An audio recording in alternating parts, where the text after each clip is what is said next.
ఇటు తల్లిదండ్రులు దూరం అయిపోయావు, అటు జైల్లో ఎవరు అధికారులు పట్టించుకోరు. అటువంటి పరిస్థితులు ఉన్నప్పుడు ఏమనిపించింది నీకు నైట్ టైంలో? అసలు ఇంకా క్రిమినల్ తయారవుతారు సార్. ఇంకా డబ్బు ఉంటే సార్ జైల్లో ఒక ఫ్యామిలీ తప్ప మొత్తం అన్నీ చేయవచ్చు. ఒకటి రెండు సంఘటనలు చెప్పండి, ఏం జరిగాయి? బిర్యానీ వస్తుంది సార్. బిర్యానీ ఎలాగొస్తుంది? ఎంత తీసుకుంటాడు? సెల్ ఫోన్, గంజాయి అనేది కామనా సార్? పైననే అది జైలు బోర్డు ఉంటుంది సార్, లోపల మొత్తం రెస్టారెంటే సార్. అది ఇక్కడ డబ్బులు ఉంటే ఏదైనా చేయొచ్చు. ఏదైనా చేయొచ్చు. ఒక అమ్మాయి పంపించి ఆ అమ్మాయి కూడా చేసుకోవచ్చు. మనం పానం బాగాలేదని చెప్పని డాక్టర్తో లోపల సెట్టింగ్ చేసుకుంటే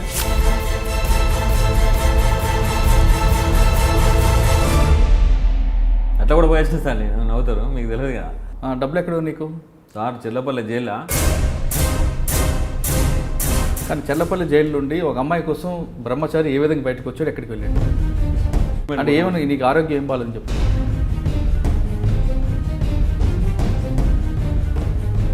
చెప్పిన తర్వాత ఉన్న విషయం చెప్తా. ఇన్ని రోజులు అవుతాను సార్, నాకు ఇది అవుతుంది అంటే సరే ఇష్టం, కానీ మమ్మల్ని బాధం చేయకు. గాంధీ హాస్పిటల్లో వ్యభిచారం జరగదు కదా? 3 సంవత్సరాలు 8 నెలలు సార్ నేను ఫోన్ స్విచ్ ఆఫ్ చేయలేదు సార్. మీరు నమ్ముతారా? నేను జైలు ఉన్నా అంటే ఎవరు నమ్మపోయాను. వెంకటేశ్వర రెడ్డి సార్ వచ్చిండు, మనం లంగలమో దొంగలమో సార్. ఒక ఆఫీసర్ మనల్ని పిలిచి నీ బాధ ఏంటి, నీ పరిస్థితి అని చెప్పి మాట్లాడాడు. చెడునికి మనం చెడు పని చేసినా మంచిగా, కానీ మంచోడికి మనం మగదోనం చేయొద్దని చెప్పని ఫోన్ తీసేసిన సార్ నేను. వరంగల్ జైల్లో మహారాష్ట్ర వరకు ఏ గ్యాంగ్ అంటే ఏం చేసేవారు మీరు అందరూ గ్యాంగ్ అంతా కలిపి? డ్రైవర్గా వాళ్ళు ఎంబడి పోయేది. వాళ్ళు ఏం చేసినా ఏమో మాకు తెలియదు. పలాని కాడు ఉండమంటే ఉండాలి, వాళ్ళు అయిపోయిన తర్వాత మళ్ళీ తీసుకురావాలి సార్. అట్లా పోయినా వాళ్ళు ఏం చేసేవారు? మీకు కార్లో కూర్చోబెట్టి అంటే ఎలా దొరికారు మరి? అతను చెల్లె వాళ్ళ ఫ్రెండు మందు తాగిన తర్వాత నన్ను వాడిని రమ్మని చెప్పిందంట. వీడు పోయిండు. ఆ టైంలో ఆమె బయట పడుకునేది, వాళ్ళ అమ్మ బయట పడుకునేది. పోయి పిల్ల రమ్మన్న పిల్ల లోపల పడుకునేది. తర్వాత ఇక్కడ సిటీలో ఒక మర్డర్ చేశాను. మర్డర్ ఎందుకు? ల్యాండ్ వేరేట్ ఉంది, మ్యాటర్ వేరేట్ అయినది. నేను మాట్లాడడానికి పోయినా, నా పేరు తెలుసు, కానీ ఆ క్యాండిడేట్ నేనని తెలియదు వాళ్ళకి. నా ఏరియాకి వచ్చి నువ్వు నాతో మాట్లాడుతాను కదా.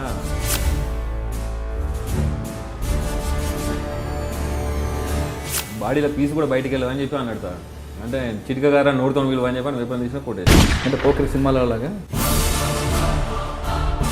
కానీ పాత స్నేహితులు, జైల్లో ఉన్న స్నేహితులు ఎవరు దగ్గర రావట్లేదు సార్. ఒకవేళ వచ్చినా మల్కజ్గిరి సిసిఎస్ బాలసింగ్ సార్ అంటే ఉన్నాడు సార్. ఫస్ట్ ఓపెనింగ్ కానించి నాకు గిలాస కానించి తీసుకొచ్చి ఇచ్చింది అతనే. నాకు కష్టం వచ్చినా సుఖం వచ్చినా ఒక అన్న ఒక తమ్ముడు లెక్క చెప్తా సార్. చాలామంది కుర్రాళ్ళు చెప్తున్న చెడు స్నేహం వల్ల అవ్వచ్చు, లేదా ఇంకొక పరిస్థితుల్లో అవ్వచ్చు, తుపాకీ పట్టుకొని క్రైమ్ హీరోగా వెళ్ళాలి, డాన్గా ఎదగాలనుకుంటున్న వాళ్ళకి ఒక మాజీ ఖైదీగా ఉన్న బ్రహ్మచారి ఇచ్చే సందేశం ఏంటి? 5 సంవత్సరాలు జైలు శిక్ష అనుభవించి నరకం నుంచి బయటకు వచ్చిన దయచేసి నేరాలు చేసేవాళ్ళు చెడు దోషం చేయకుండా, చెడు అలవాట్లు పడకుండా ఇంట్లో వాళ్ళ తల్లిదండ్రులు చెప్పిన టీని ఎలాంటి తప్పులు చేయకుండా, లైఫ్ ఖరాబ్ చేసుకోకుండా మంచిగా ఉండాలి.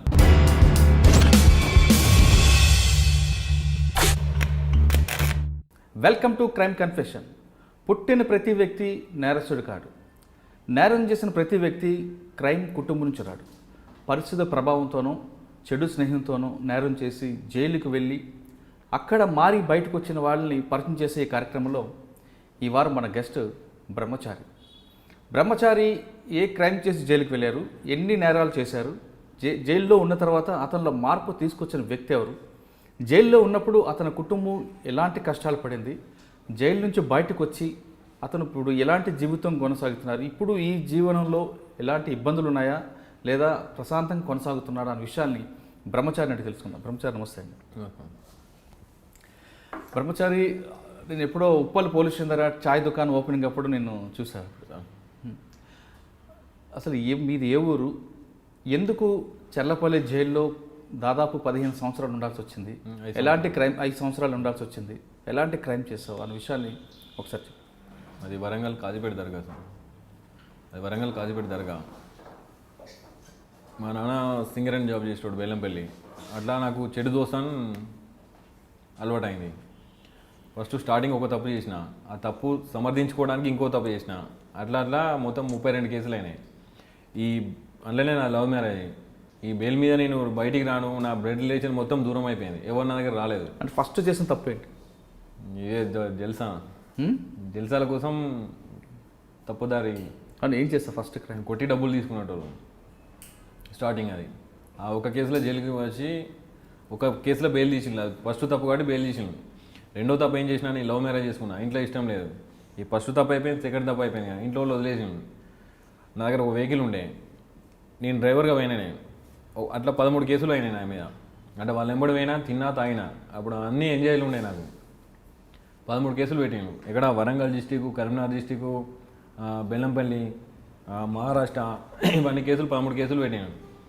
నాకు నిద్ర పడతలేదు. నా దగ్గరికి వచ్చి చూసేటోళ్ళు ఇవ్వలేరు. నాకు స్మోకింగ్ అలవాటు ఉండే. టెన్షన్ ఎప్పుడు చూసినా పారిపోవాలని ఉండే. అట్లా ఒకసారి పారిపోయినా. ఆ జైలు ఆ టైంలో ఈ నక్సలైట్కి సంబంధించిన ఆయనే ప్రజాపరిచయానికి వెపన్ సప్లై చేసేవాడు. ఆ కేసులో అతను అరెస్ట్ అయి ఉండే. అట్లా మా ఇద్దరికి పరిచయం ఏర్పడ్డది. బయటకు పోయిన తర్వాత కలుద్దామని చెప్పని. అంటే మేము జర్లపల్లి జైలుకి రాకముందు అప్పుడు వరంగల్లో ఉండే. వరంగల్ జైల్లో మహారాష్ట్ర వరకు ఏ గ్యాంగ్ అంటే ఏం చేసేవారు మీరు అందరు గ్యాంగ్ అంతా కలిపి? నేను పోయి బయట ఉండే సార్ డ్రైవర్గా. ఏ బండి మీది? మా కాలేజ్ ఉండే. ఓకే. డ్రైవర్గా వాళ్ళు ఎంబడి పోయేది. వాళ్ళు ఏం చేసినా ఏమో మాకు తెలియదు. పలాని కాడు ఉండమంటే ఉండాలి, వాళ్ళు అయిపోయిన తర్వాత మళ్ళీ తీసుకురావాలి సార్. అట్లా పోయినా. కాకపోతే నాకు కూడా స్ట్రేట్ డబ్బులు ఇచ్చేది. వాళ్ళు ఏం చేద్దామని నేను అడగలేదు, వాళ్ళు నాకు చెప్పలేదు. అట్లా 13 కేసులు పెట్టిండు. అంటే 13 కేసులు ఎక్కడెక్కడ తీసుకొచ్చారు? వరంగల్ సార్, కరీంనగర్, ఆదిలాబాద్ డిస్టిక్, మహారాష్ట్ర, చంద్రపూర్, ఈ 13 కేసులు అయ్యాయి. అంటే వాళ్ళు ఏం చేసేవారు మీకు కార్లో కూర్చోబెట్టి? ఇంట్లో పోయి వాళ్ళని బెదిరించి డబ్బులు అవి తీసుకుని వచ్చేది సార్. అట్లా జరిగింది. అప్పుడు అంటే ఒకసారి కాకుండా 2 సార్లు 3 సార్లు ఎప్పుడు కూడా మీకు చెప్పలేదు ఏం చేస్తున్నాం వాళ్ళు? తెలియదు. అంటే రెగ్యులర్గా పోయేది మేము. అంటే గ్యాప్ ఇచ్చి పెట్టుకుంటే ఇవాళ ఒక కాడికి పోయినాం కదా, మళ్ళీ నెక్స్ట్ మళ్ళీ పొద్దున్నే మళ్ళీ వేరే కాడికి పోయేది. జైలుకి వచ్చిన తర్వాత అంటే వాళ్ళు దొంగతనం చేసిన తర్వాత, దోపిడీ చేసిన తర్వాత నువ్వు దోపిడీలో ఉండేవాడు కాదు? నీ బయట ఉండేది. వాళ్ళు చేసి పట్టుకొస్తున్నప్పుడు ఎక్కడిదేని అడగలేదు ఎప్పుడు? వాళ్ళకి ఏం చెప్పపోయేది సార్. వాళ్ళు డ్రైవర్గానే వాళ్ళు ఎంబడి పోయేది. వాళ్ళు తిన్నప్పుడు నాకు తినిపించేది, వాళ్ళు అయినప్పుడు నాకు తాగిపించేది. నిజమేనా? డబ్బులు ఇచ్చేది. అప్పటిదాకా నాకు జైలు అంటే ఏంటో తెలియదు నాకు. అంటే ఎలా దొరికారు మరి? ఒక అమ్మాయి విషయంలో దొరికినాం సార్. ఎలాగా? లవ్ కేసులో దొరికినాం అన్నాడు. ఏ విధంగా? ఈ వేరే ఫ్రెండ్ వాళ్ళ చెల్లె, వేరే మా టీములనే, అతని చెల్లె వాళ్ళ ఫ్రెండు మందు తాగిన తర్వాత నన్ను వాడిని రమ్మని చెప్పిందంట. వీడు పోయిండు. ఆ టైంలో ఆమె బయట పడుకునేది, వాళ్ళ అమ్మ బయట పడుకునేది. పోయి రమ్మన్న పిల్ల లోపల పడుకునేది. పోయి అమ్మని లేపినాడు. దానికోసం గొడవ అయింది. గొడవ దునకంగా ఇంటి పక్క వాళ్ళు చూసి పలానైనా అని చెప్పి అంటే అట్లా గొడవ అయింది. వాళ్ళ మీద కంప్లైంట్ ఇచ్చి పోలీసుని తీసుకువెళ్ళాను. ఎవరిని? మనోజ్ అనేటోడిని. అంటే మా టీంలో ఒక వ్యక్తి తీసుకొని పోయిన తర్వాత పొద్దున వస్తా అని చెప్పని పేపర్ రాపించుకొని వచ్చిండు. వీడు పొద్దున పోకుండా ఎస్కేప్ అయినా దగ్గరికి వచ్చింది అన్నాడు. వీడు ఎవరితో తిరుగుతాడో వాడిని తీసుకుపోయి, అమాయకుని తీసుకుపోయి పోలీస్ స్టేషన్లో పెట్టిండు.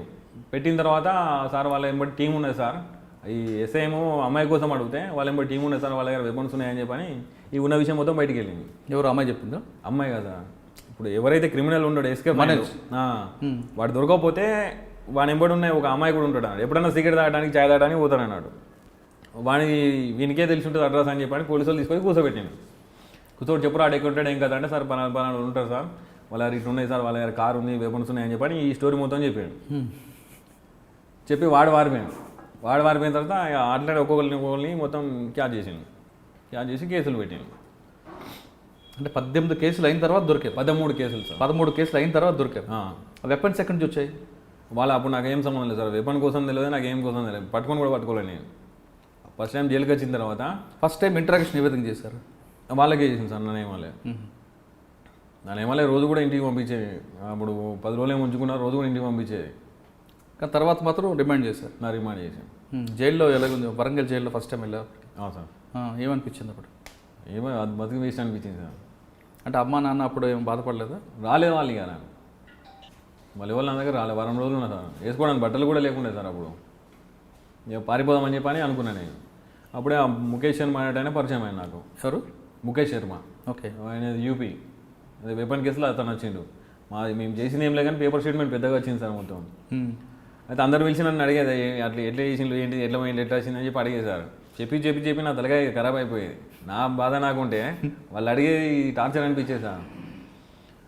ఆయన చెప్పిండు అన్నాడు, బయటకు వచ్చిన తర్వాత కలుగు, నీకేమైనా హెల్ప్ కావాలని నేను చేద్దా అని చెప్పని అనుకున్నాడు అన్నాడు. నేను చెప్పిన నాకు వేరే దారి లేదురా బాయ్, నేను ఎస్కేప్ ఒకటే నాకు అని చెప్పంటే సరే బాయ్ అని చెప్పని అతనికి బెయిల్ ఒక 2-3 రోజులు బెయిల్ వచ్చేది.